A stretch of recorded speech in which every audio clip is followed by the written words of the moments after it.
नमस्कार दोस्तों, सब्सक्राइब कीजिए मेरा channel GS point by Anand sir और लेटेस्ट वीडियोस नोटिफिकेशंस के लिए बेल आइकन को दबाएं। आज मैं आपको टॉपिक भारत की नदियों के बारे में पढ़ाने जा रहा हूं। तो चलते हैं भारत की नदियों की तरफ। सबसे पहले ये बता दूं कि भारत में पूरा नदियों का जाल बिछा हुआ है। अगर हम इस मैप में बताएंगे तो आपको समझ में नहीं आएगा, क्योंकि जाल बिछा हुआ है पूरे भारत में। इस वजह से मैंने इसको थोड़ा थोड़ा करके पढ़ाने की कोशिश की है। तो आते हैं सबसे पहले भारत का अपवाह तंत्र, यानी कि भारत में किस तरह का अपवाह तंत्र है। तो भारत में दो भाग में बांटा जाता है इसको, अपवाह तंत्र को। पहला है हिमालयी अपवाह तंत्र, दूसरा है प्रायद्वीपीय अपवाह तंत्र। तो हिमालयी अपवाह तंत्र में आता है सिंधु नदी तंत्र, गंगा नदी तंत्र और ब्रह्मपुत्र नदी तंत्र। प्रायद्वीपीय अपवाह तंत्र में दक्षिण भारत की समस्त नदियाँ आती हैं। तो सबसे पहले सिंधु नदी तंत्र की तरफ चलते हैं। तो सिंधु नदी तंत्र, जो कि सिंधु हमारी कहाँ से निकलती है, सिंधु तिब्बत के मानसरोवर झील के पास से चेमायुंगडुंग खोम्बाव से निकलती है, जो कि 2880 किलोमीटर लंबी है। यह विश्व की बड़ी नदियों में से एक है।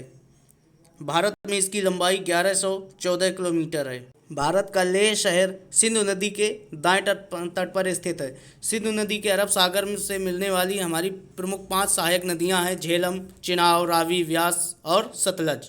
1960 ईस्वी में भारत पाकिस्तान के मध्य एक सिंधु जल समझौता हुआ था, जिसमें ऊपर की 3 नदियां सिंधु, झेलम और चिनाब नदी का 20% भाग को यूज भारत कर सकता है तथा 80% भाग को पाकिस्तान यूज करेगा, जबकि नीचे की 3 नदियां रावी, व्यास, सतलज, इनके 80% भाग को भारत यूज करेगा तथा 20% भाग पाकिस्तान यूज करेगा। यह सिंधु जल समझौता सन 1960 ईस्वी में हुआ था। ये सभी नदियां अरब सागर में गिरती हैं। कौन कौन सी? सिंधु, झेलम, चिनाब, रावी, व्यास, सतलज। ये 6 नदियां अरब सागर में जाके गिरती हैं। वास्तव में गंगा नदी अलकनंदा, मंदाकिनी, भागीरथी, धौलीगंगा तथा पिंडार से मिलकर बनती है, जो देवप्रयाग के निकट मिलकर गंगा कहलाती है। गंगा नदी का मुख्य स्रोत उत्तराखंड में स्थित गंगोत्री हिमनद है। यह हरिद्वार के निकट मैदानी भाग में प्रवेश करती है। इसमें दाहिनी ओर से यमुना नदी प्रयाग इलाहाबाद के पास मिलती है। अलकनंदा की 2 प्रमुख सहायक नदियां हैं। नंबर 1 पिंडार नदी। पिंडार नदी अलकनंदा को कर्णप्रयाग में आकर मिलती है तथा मंदाकिनी नदी अलकनंदा को रुद्रप्रयाग में आकर मिलती है। प्रसिद्ध केदारनाथ मंदिर मंदाकिनी नदी के तट पर स्थित है और बद्रीनाथ का मंदिर अलकनंदा नदी के तट पर स्थित है। उत्तराखंड से निकली गंगा उत्तर प्रदेश, बिहार होती हुई पश्चिम बंगाल तक बहती है। पश्चिम बंगाल के फरक्का पर ये 2 धाराओं में बढ़ जाती है, क्रमशः हुगली और मुख्य धारा भागीरथी। भागीरथी नदी बांग्लादेश में मुख्य धारा के रूप में प्रवेश करती है, जहां इसे पद्मा के नाम से जाना जाता है, और आगे बहती हुई ये पद्मा ब्रह्मपुत्र, जिसे बांग्लादेश में जमुना के नाम से जाना जाता है, इससे मिल जाती है तथा संयुक्त रूप से जिसे मेघना कहा जाता है। मेघना बनकर यह नदी बंगाल की खाड़ी में गिरती है। सबसे ज़्यादा स्टूडेंट्स इसी में गड़बड़ा जाते हैं, क्योंकि वो कभी मेघना को पद्मा कर देते हैं तो पद्मा को मेघना। तो इसमें ध्यान से सुनिएगा कि पद्मा के नाम से जो जाती है वह ब्रह्मपुत्र बांग्लादेश में जमुना के नाम से जानी जाती है, तथा ये जब दोनों मिल जाती हैं तो संयुक्त रूप से मेघना कहलाती हैं तथा बाद में बंगाल की खाड़ी में गिर जाती। अब बात करते हैं गंगा नदी तंत्र की। तो गंगा नदी की बहुत सी सहायक नदियां हैं, जैसे यमुना, कोसी, सोन, गोमती, दामोदर, घाघरा या सरयू, गंडक, रामगंगा। तो गंगा हमारी निकलती उत्तराखंड से बहती हुई, यह बांग्लादेश से होते हुए बंगाल की खाड़ी में गिरती है। तो इसकी सहायक नदियां देखिए, ये जो यमुना हमारी मिल जाती है, कहाँ मिलती है? प्रयागराज में। वहाँ से होते हुए पटना फरक्का से डिवाइड हो जाती है 2 भागों में। बात करते हैं यमुना नदी की। यमुना नदी जो है गंगा की सबसे बड़ी सहायक नदी है, जो उत्तराखंड के बंदरपुर चोटी पर स्थित यमुनोत्री हिमानी से निकलती है। ये नदी उत्तराखंड से हरियाणा, दिल्ली, उत्तर प्रदेश से बहते हुए प्रयागराज, इलाहाबाद में गंगा नदी से जाकर मिल जाती है। यमुना नदी का प्राचीन नाम कालिंदी नदी है। यमुना की बहुत सी सहायक नदियाँ हैं, चंबल, बेतवा और केन। अभी आपको यमुना के बारे में बताया, अब बताते हैं चंबल नदी के बारे में। ये नदी मध्य प्रदेश के इंदौर स्थित महू क्षेत्र के जाना पाव पर्वत से निकलती है। उत्तर मध्य भाग में बहते हुए ये नदी राजस्थान से होकर उत्तर प्रदेश के इटावा में यमुना नदी से मिल जाती है। इस नदी की लंबाई 965 किलोमीटर है। इसके बाद बात करते हैं बेतवा नदी की। तो बेतवा नदी मध्य प्रदेश के भोपाल से निकलती है, जो उत्तर पूर्वी दिशा में बहते हुए उत्तर प्रदेश के हमीरपुर में यमुना से मिल जाती है। ध्यान रखिएगा दोस्तों, प्रसिद्ध स्थान सांची बेतवा नदी के किनारे स्थित है। सांची में कई बौद्ध स्मारक हैं। सांची का स्तूप अशोक ने 3वीं शताब्दी ईसा पूर्व में बनवाया था। अब बेतवा के बाद बात करते हैं कोसी नदी।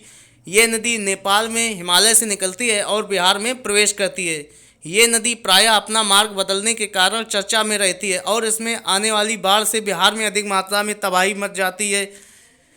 इसलिए इस नदी को बिहार का शोक कहा जाता है। सबसे ये भी क्वेश्चन पूछा जाता है कि बिहार का शोक किसे कहा जाता है, तो बिहार का शोक कोसी नदी को कहा जाता है। ये नदी बिहार के कटिहार में गंगा नदी से मिल जाती है। उसके बाद बात करते हैं दामोदर नदी की।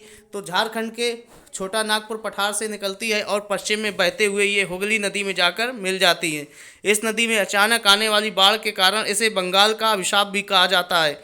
ध्यान रखिएगा, प्रदूषण के कारण इस नदी को जैविक मरुस्थल कहा जाता है। अब गोमती नदी की बात करते हैं। तो इस नदी का उद्गम उत्तर प्रदेश के पीलीभीत स्थित गोमत ताल से होता है, जिसे फुलहर झील भी कहते हैं। यह गंगा नदी की एकमात्र ऐसी सहायक नदी है जिसका उद्गम मैदान से होता है। इसके बाद सोन नदी मध्य प्रदेश के अमरकंटक नामक स्थान से निकलती है और उत्तर की ओर बहते हुए ये पटना के निकट गंगा में मिल जाती है।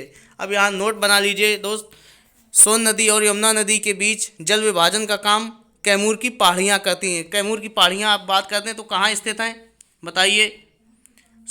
ये स्थित है हमारी बिहार में। इसके अलावा गंगा की सहायक नदियों में घाघरा, जिसे सरयू नदी के नाम से भी जाना जाता है। गंडक नदी गंगा के बाएं तट पर आकर मिलती है। ये आपको मैप में देखते चलें कि कौन सी नदी कहाँ मिलती है। गंगा नदी, गोमती नदी, घाघरा, गंडक, कोसी, पद्मा, ये सारी मिलते हुए चली जाती हैं और बंगाल की खाड़ी में गिरती हैं। अब बताते हैं गंगा नदी के फैक्ट्स क्या क्या हैं। वो है, कौन सी नदी गंगा के दाएं तट पर, कौन सी नदी गंगा के बाएं तट पर आकर मिलती है, यानी कि दाएं बाएं वाली नदियाँ। जो दाएं मिलती हैं वो यमुना, सोन तथा टोंस नदी है। जो बाएं मिलती हैं वह गोमती, गंडक, घाघरा और कोसी हैं। गंगा नदी को 2008 में राष्ट्रीय नदी का दर्जा दिया गया था और गंगा के किनारे बसे सबसे बड़ा शहर कानपुर है। गंगा नदी के प्रवाह का क्रम उत्तराखंड, उत्तर प्रदेश, बिहार तथा पश्चिम बंगाल, उसके बाद बंगाल की खाड़ी में जाके गिर जाती हैं। अब बात करते हैं ब्रह्मपुत्र नदी तंत्र की। बताया था ना कि 3 नदी तंत्र में गंगा नदी ये बांटा गया है, सिंधु नदी तंत्र और गंगा नदी तंत्र तथा ब्रह्मपुत्र नदी तंत्र। अभी तक आपने पढ़ा सिंधु नदी तंत्र और गंगा नदी तंत्र। अब बात करते हैं ब्रह्मपुत्र नदी तंत्र की। ब्रह्मपुत्र नदी 2900 किलोमीटर यानी कि विश्व की सबसे लंबी नदियों में से एक है तथा जल विसर्जन के कुल आयतन की दृष्टि से यह विश्व की 4 बड़ी नदियों में शामिल है।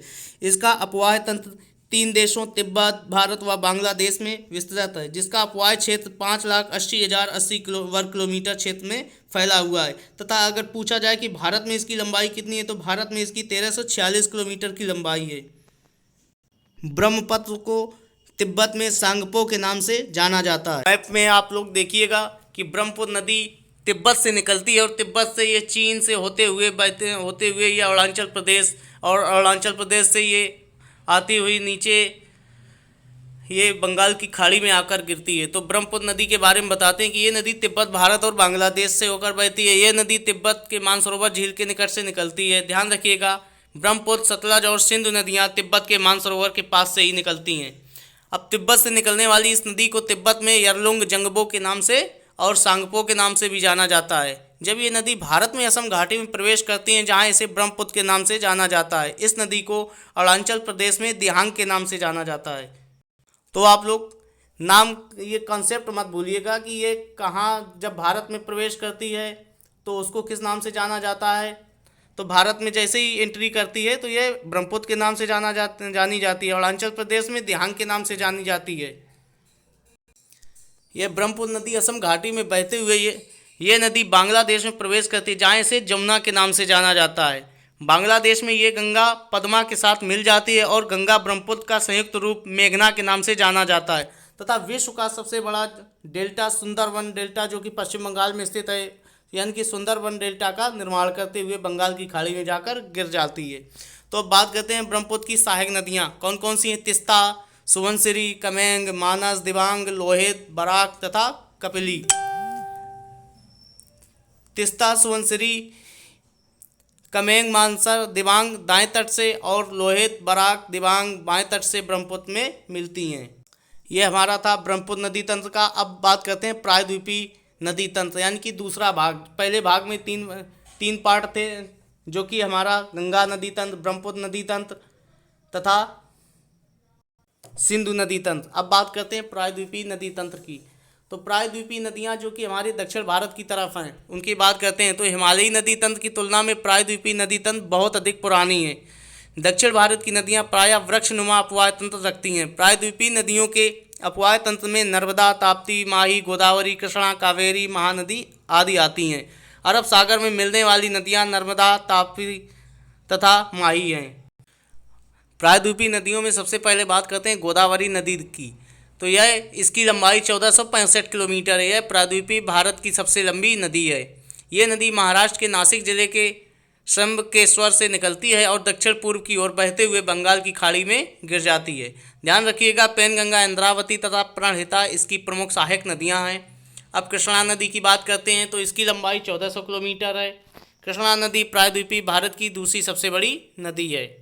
इसका उद्गम महाराष्ट्र के महाबलेश्वर के पास से होता है।